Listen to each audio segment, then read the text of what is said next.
Good morning, Cardinals. The next video your peer helpers are presenting you with is the negative impact of alcohol, vaping, and smoking marijuana. I hope that you will give them your undivided attention, and I want to compliment them for their great courage in standing in front of their peers and providing you with this information and promoting you choose a healthy lifestyle.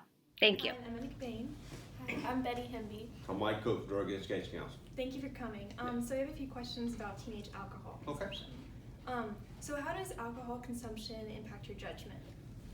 Your judgment. Well, confusion, impairment, definitely decision making. It will definitely affect your decision making. What problems does excessive alcohul use lead to? Well, several problems there. You have liver and heart disease. They can lead long-term the digestive problems, different things like that. But several different problems that you can run into there. What happens to an underdeveloped brain when too much alcohol is consumed? All right. In an undeveloped brain, it's growing. So, and we're talking it grows up to you're 25 years old. So, excessive alcohol drinking prior to that age, it can destroy the cells in the hippocampus that affects your long-term and short-term memory. So you won't be able to remember something that happened maybe yesterday or the day before. That's why, like, people, when they get dizzy, they pass out and they don't remember what they did when they were under the influence of alcohol. That's what happens. It destroys those things. Thank you for coming, Mr. Cook. We have a couple of questions to ask you about marijuana. Okay. First, do you know what is in synthetic marijuana? No, you do not. That's the difference in synthetic marijuana and regular marijuana. The difference is regular marijuana is a plant-based grown from a plant. Synthetic marijuana is plant that man has sprayed something on. Now, what they spray on it, you never know what it is. Sir. My question was, what are the leading side effects and biggest problems with marijuana? There's a ton of them. You have brain, lung, heart, and mental health issues that you can have from them. But for me, the main problem that I see with marijuana, it is a gateway drug that's going to lead to something else. Do they regulate marijuana? Marijuana is regulated, but now the synthetic marijuana, when you don't know what it is, that's why it's so hard to try to regulate it, because it changes. Every batch is made different. The THC levels in each batch is going to be different, so you never really know what level of THC you get. Hey, my name is Connor and I'm a senior. I'm Andrew and I'm a junior. We have a couple questions today about vaping. The first is what's in a vape? Okay, what's in a vape? We're talking about one of these? Yes. Or we're talking about one of these, a Juul? Don't both of them have places to put it? Well, Juice. these are in a cartridge. It's supposed to be a sealed cartridge. These are just juices. You get one of these. Now, it says on the back what the ingredients are. But the problem is we don't really know what's in it. Because you have to remember, the people that's making this, selling this product, is the same people that made this. And this is the people that told us that there was no nicotine, it didn't cause cancer, and it wasn't addictive. So, that's the same people that puts this label out and that says this is what's in it. This particular one is strawberry. Look what color it is. There ain't nothing red. And strawberries are what color? Right. And there's nothing red in there. So just because it's got a label on it doesn't mean that's what's in it. So we really don't know what's in it. How long does it usually take them to see serious consequences from vaping? Well, and that's a case by case. You could have bad consequences first time you use it.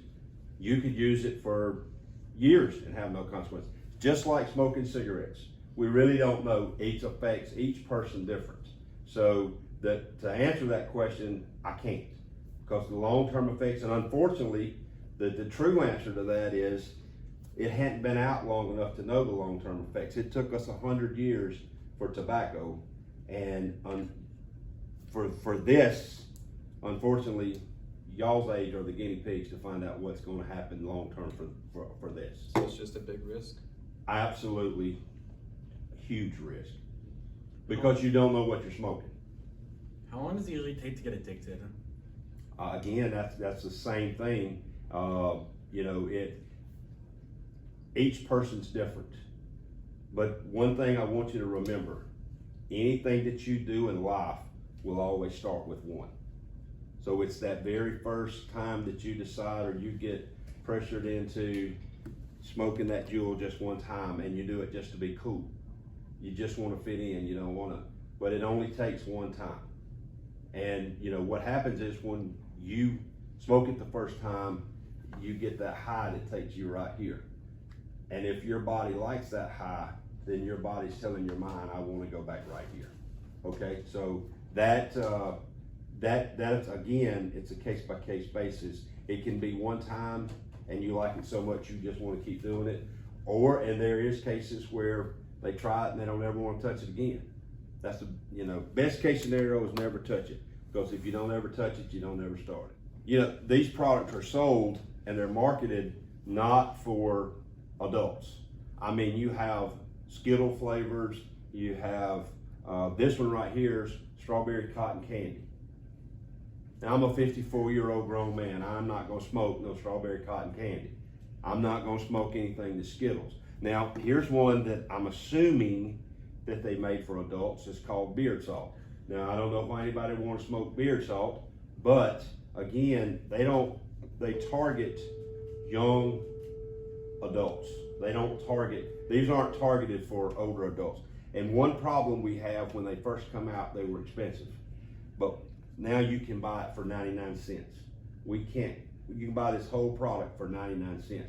But they don't get you on selling you this. They get you when you come back and have to buy the cartridges, and they're 16, 17 bucks, you know, for two. That's where they make their money. So they'll lose money here to make money here, just like Big Tobacco did before. Thank you so much for coming today. It's been actually really interesting. Okay. Thank you. Yes, sir. I appreciate your time. I'm glad to be here. Thank you. Hey, as you previously saw, if you are partaking in smoking or drinking, what you are doing can and will have serious side effects in the long run. With this, if you want to seriously quit your addiction, you can go to Ms. Covery's office and talk confidentially about ways of breaking your addiction while you are young, because it's a lot easier now than waiting till like 10 years on the road when you're in your addiction and it's pretty chronic. And you can talk confidentially with Ms. Calvary, which is a lot better to talk about ways to break your addiction and stuff like that.